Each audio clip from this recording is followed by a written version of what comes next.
Vamos então ao quadro Você Pergunta e o pastor Natanael Rinaldi responde. E temos aqui alguns valorosos irmãos, amigos e ouvintes que já nos ligaram e fizeram algumas perguntas aqui para o pastor Natanael, que eu passo a ler e em seguida o pastor Natanael Rinaldi irá responder. O Genésio da Casa da Bênção, ele tem uma dúvida, pastor Natanael Rinaldi. Ele pergunta: o que significa ser pobre de espírito? Passo aqui essa pergunta ao senhor. Queremos dizer ao nosso consulente que, quando Jesus pronunciou bem-aventurados os pobres de espírito, ele estava se referindo a pessoas que são humildes e têm consciência da sua necessidade diante de Deus e jamais se orgulham por qualquer mérito, por riquezas eventuais, mas que têm sempre aquela consciência de dependência de Deus.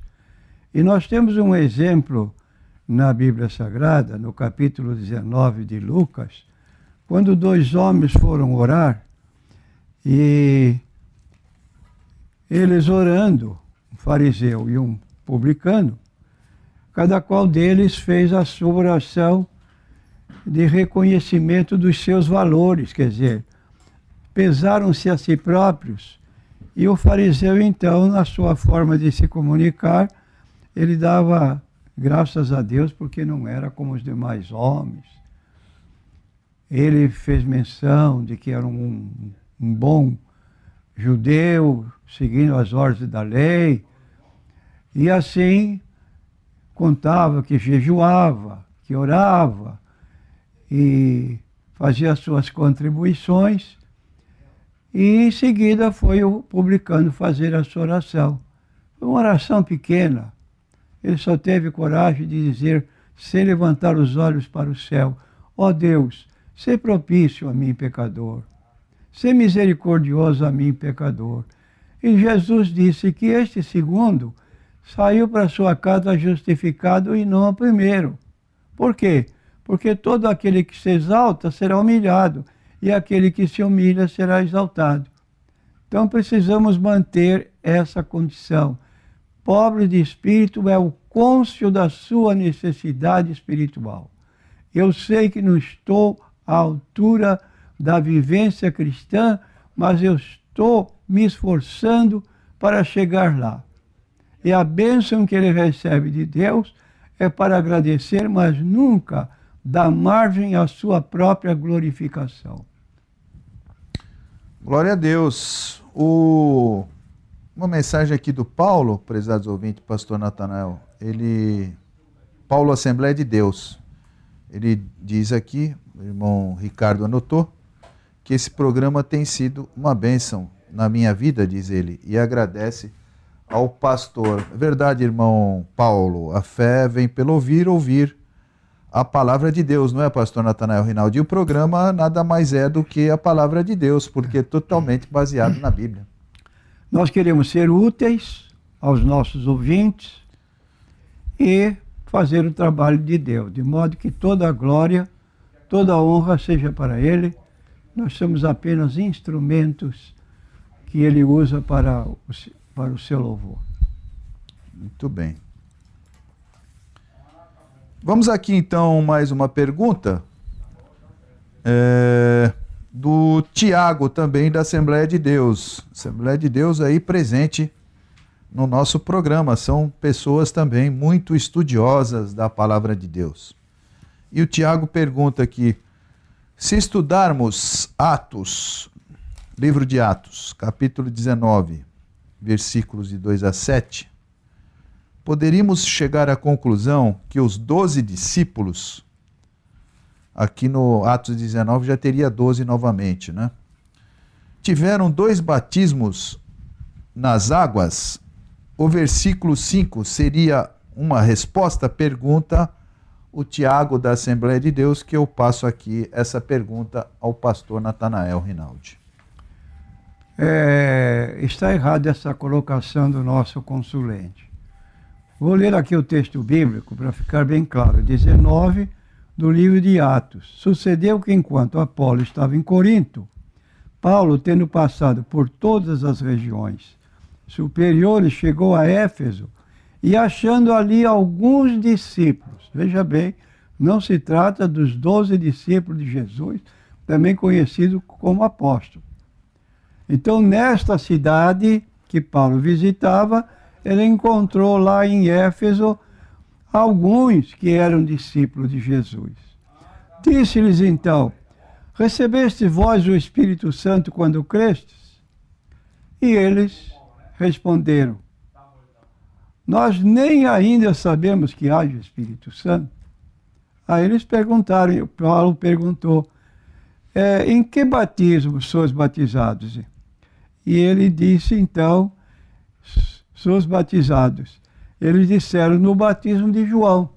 Então, eram discípulos de Jesus, não discípulos de Jesus, eram discípulos de João Batista, não discípulos de Jesus. E aí no versículo 5, então diz: os que ouviram foram batizados em nome do Senhor Jesus. Então aqui está que eles foram batizados em nome do Senhor Jesus, porque já eram batizados em nome de João. E o batismo de João era exatamente na expectativa de quando Cristo viesse, para recebê-lo como Cordeiro de Deus que tira o pecado do mundo. Então eles foram batizados e logo em seguida, no versículo 6, diz o seguinte: impondo-lhes Paulo as mãos, veio sobre eles o Espírito Santo e falavam línguas e profetizavam. E estes eram ao todo uns 12 homens. Então aqui está um número igual aos discípulos de Jesus.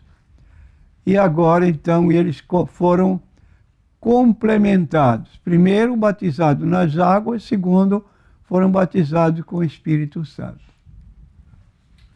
Muito bem. Está aí a sua resposta, irmão. Mais uma pergunta. Lembrando sempre que o programa Consultando a Bíblia é um oferecimento da Igreja Evangélica da Paz. E você pode ligar também, fazer a sua pergunta, seu comentário, seu pedido de oração, pelo 330729. 330729. 3307-4429, perdão. 3307-4429. Uma pergunta de uma pessoa que não quer se identificar diz o seguinte: para irmos para o céu, temos que purificar nossa alma e espírito, pastor Natanael Rinaldi? Naturalmente, precisamos. Agora, como fazê-lo? Não é uma obra humana que pode se realizar isso, quero purificar a minha alma, mas a obra que Cristo realizou possibilitando essa colocação. Então, a Bíblia declara em Romanos 3:23, todos pecaram e destituídos estão da glória de Deus. Somos iguais, todos nós somos pecadores. Como pecadores não temos direito a nada, mas a bondade de Deus foi tão grande para conosco que Ele enviou seu Filho Jesus Cristo para dar a sua vida em nosso favor. De modo que quando Jesus desceu a este mundo, iniciou seu ministério público, certa vez ele entrou na casa de um homem rico, e esse homem rico, Zaqueu, fez uma declaração espontânea para Jesus e os discípulos que o acompanhavam. Vou dar metade dos meus bens aos pobres. Se em alguma coisa tenho defraudado alguém, ou restituo quadruplicadamente.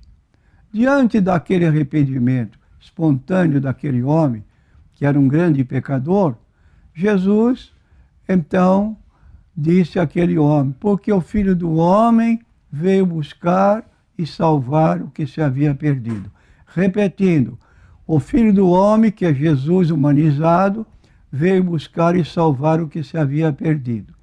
O que Jesus fez por nós para nos salvarmos? Então nós temos a Bíblia em Romanos 5:8, que Jesus deu a sua vida por nós, morreu em nosso lugar, foi o nosso substituto.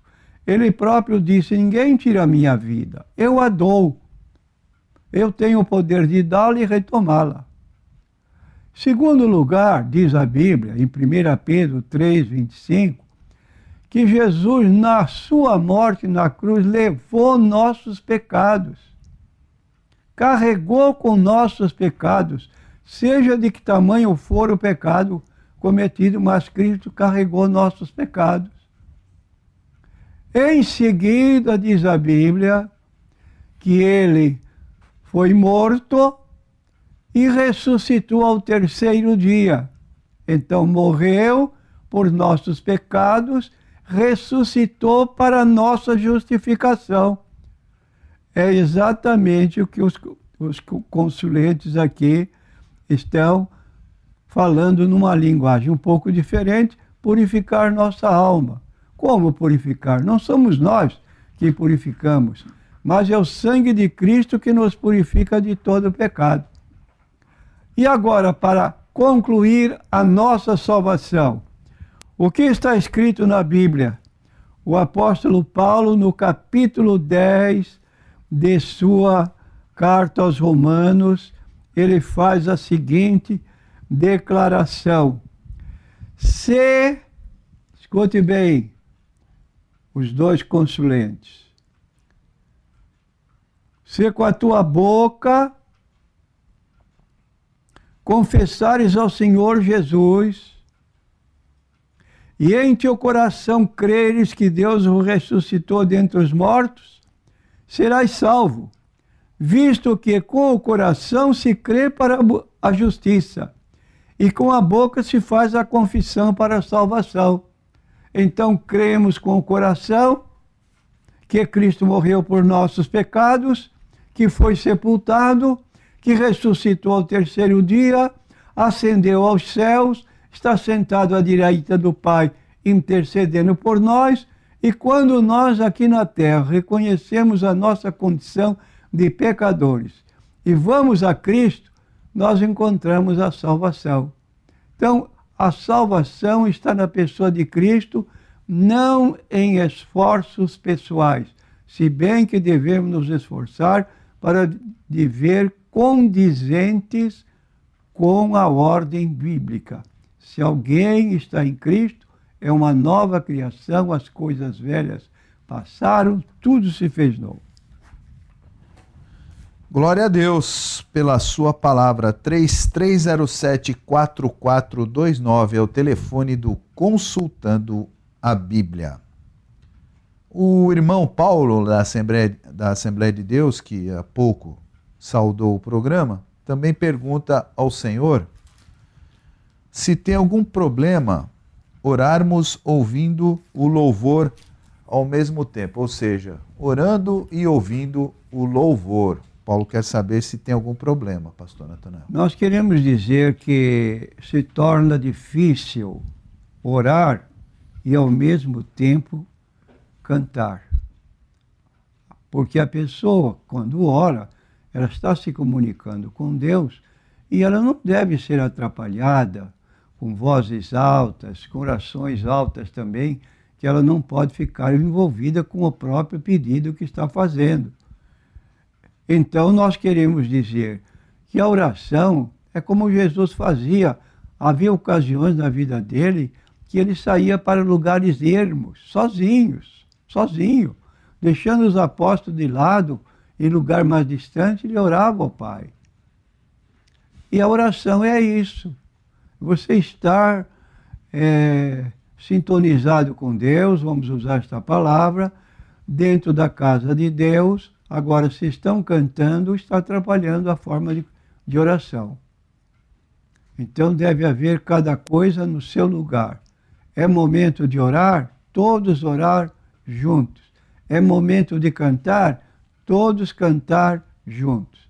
É a ordem da Bíblia, decência e ordem.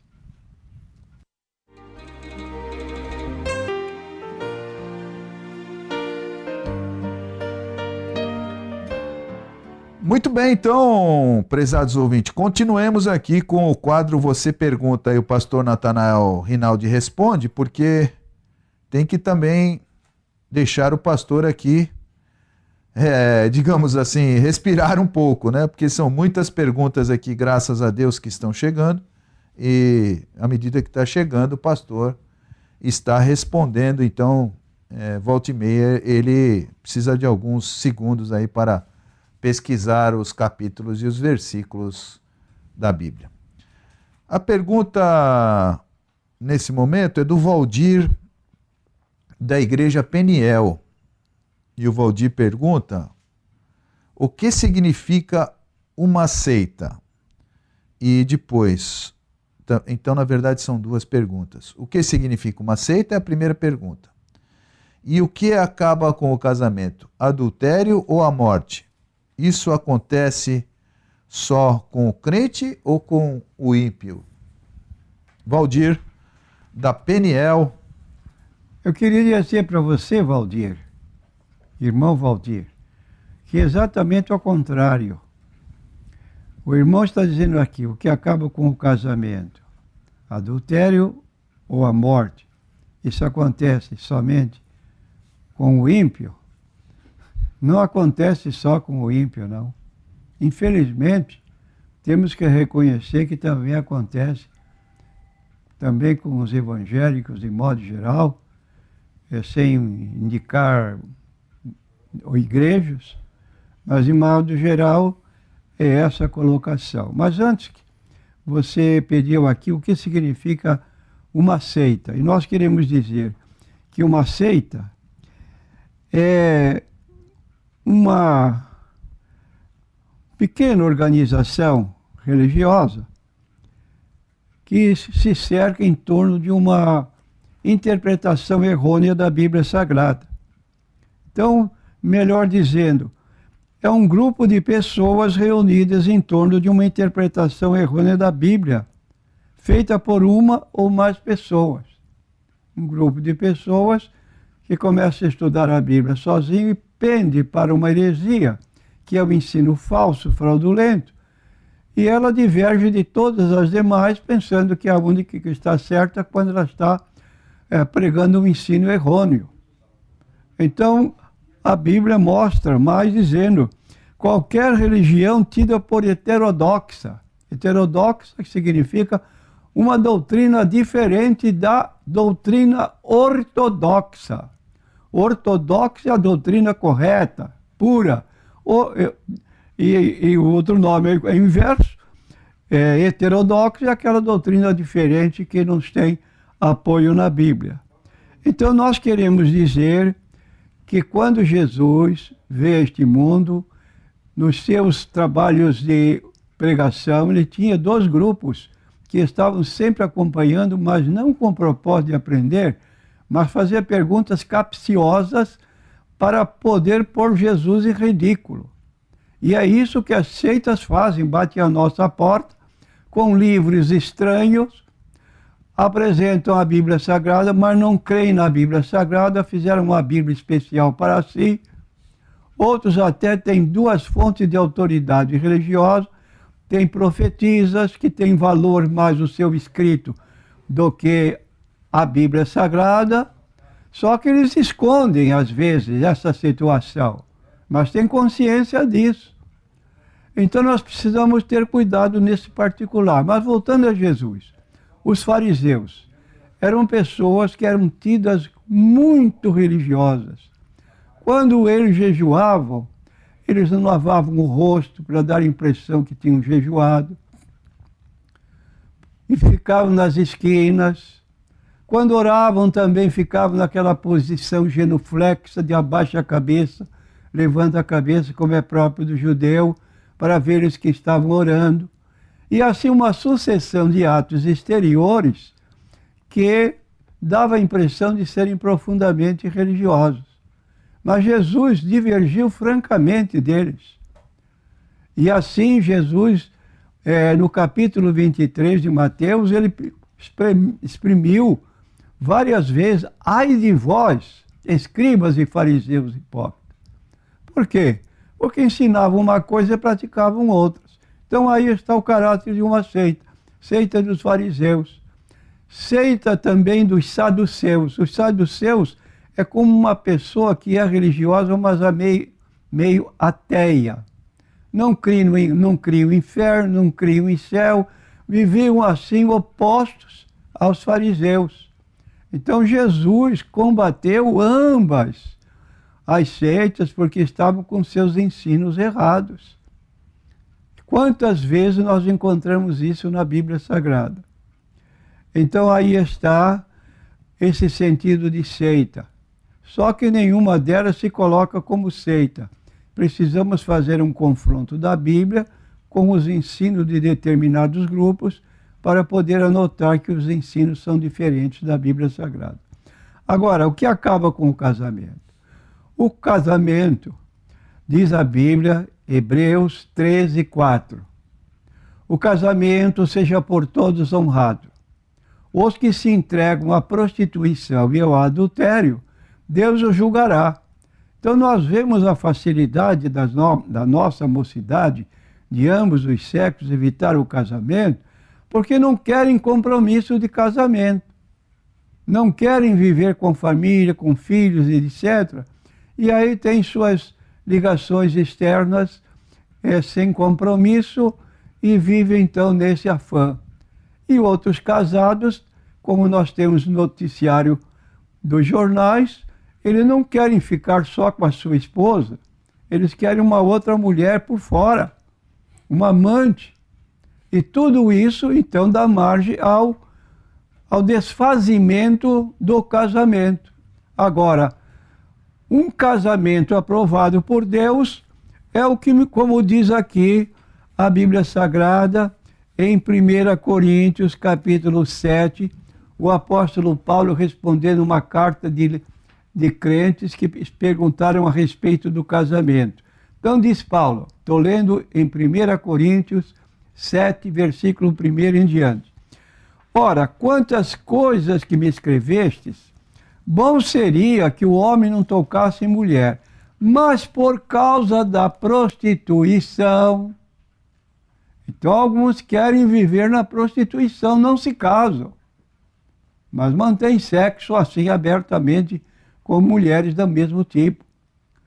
Cada um tem a sua própria mulher e cada uma tem o seu próprio marido. O marido pague à mulher a devida benevolência. Marido bondoso, atencioso, respeitador da sua esposa, dando-lhe igualdade de tratamento. Então, seja benevolente, da mesma sorte a mulher ao marido. Mulher zelosa, cuida bem da casa, sabe a horas que o marido vem para casa, prepara o seu almoço, sua janta. Estão convivendo na mesma cama, não estão vivendo em camas diferentes por algum problema que divergiram. Esse é o casamento que Deus abençoa. A mulher não tem marido, pague a mulher a devida benevolência, da mesma sorte a mulher ao marido. A mulher não tem poder sobre o seu próprio corpo, mas tem no marido. E também, da mesma maneira, o marido não tem poder sobre o seu próprio corpo, mas tem-no a mulher. Não vos priveis um ao outro, senão por consentimento mútuo, por algum tempo, para vos aplicares ao jejum e oração. E depois ajuntai-vos outra vez, para que Satanás não vos tente pela vossa incontinência. O que quer dizer isso? A mulher resolve se separar da cama do esposo. Não quer contato sexual com ele. Ou ao contrário, é o marido que se separa. Ora, essa forma de viver vai acabar em divórcio, em separação. Está fora da Bíblia Sagrada. Então aí, na Bíblia Sagrada, nós encontramos orientações, como vemos também no capítulo 5 de Efésios, o apóstolo Paulo orientando seus leitores para que os casados tivessem cuidado entre si, marido e mulher, para viverem perfeitamente unidos. Então nós encontramos assim essa orientação: vós, mulheres, sujeitai-vos a vossos maridos como ao Senhor, porque o marido é a cabeça da mulher, como também Cristo é a cabeça da igreja, sendo ele próprio o salvador do corpo, de sorte que, como a igreja está sujeita a Cristo, assim também as mulheres sejam em tudo sujeitas a seus maridos. Vós, maridos, amai vossas mulheres, como também Cristo amou a igreja e a si mesmo se entregou por ela. Aqui, Efésios capítulo 5, versículo 22 a 25. Obediência à palavra de Deus dá margem àquele dito antigo quando se casavam: até que a morte os separe. Do contrário, o casamento hoje é por meses ou por anos e depois se desfaz. Muito bem. Mais uma pergunta aqui do Paulo, da Assembleia de Deus, e eu acho que com essa pergunta não teremos mais tempo de responder as demais. O Paulo pergunta aqui o seguinte: Deus não habita em templos feitos pela mão do homem. Discurso de Paulo no Areópago. Ele quer saber o que quer dizer isso, que Deus não habita em templos feitos por mãos de homens. Queremos dizer ao nosso consulente que, em certa ocasião, Jesus disse assim: onde estiverem 2 ou 3 reunidos em meu nome, aí eu estou presente. Então, a casa de oração em si, vazia, Deus não permanece preso dentro da casa de oração. Agora, quando os templos do Espírito Santo, que somos nós, nos reunimos, ali ele está presente. Então saibamos que nós temos um compromisso de estar na casa de Deus frequentemente. É o que nos diz o livro de Hebreus, capítulo 10, versículo 25. Porque hoje tem muitos crentes que são crentes sem igreja. Eu sou crente. Qual é a sua igreja? Eu não tenho igreja. Se tem igreja, não frequenta. Ou quando frequenta, é apenas aos domingos à noite. Não tem compromisso. Agora, o que diz o escritor bíblico?